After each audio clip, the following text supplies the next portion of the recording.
Əmək və Əhalinin Sosial Müdafiəsi Nazirliyi ölkədə aparılan ardıcıl sosial islahatların pensiyalarda və bu istiqamətə ayrılan dövlət vəsaitində davamlı artıma yol açdığını bildirib.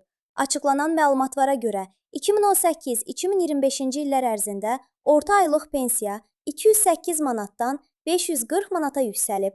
Bu, 2018-ci illə müqayisədə orta aylıq pensiyada 2,8 dəfə artıma nail olunması deməkdir. Eyni zamanda yaşa görə orta aylıq pensiya 234 manatdan 575 manata çatıb ki, bu da 2,7/10 dəfə artım deməkdir. Nazirlik növbəti ildə orta aylıq pensiyanın 590 manata, yaşa görə orta aylıq pensiyanın isə 629 manata çatacağını proqnozlaşdırır. Həmçinin pensiyaların maliyyələşdirilməsinə ayrılan büdcə vəsaiti də əhəmiyyətli dərəcədə artırılıb. Gələn il pensiyaların maliyyələşdirilməsi üzrə ayrılan vəsait 7 milyard 993 milyon manata çatacaq. Bu isə 2018-ci ilə nisbətən həmin vəsaitdə 2,3 dəfə artım olduğunu göstərir.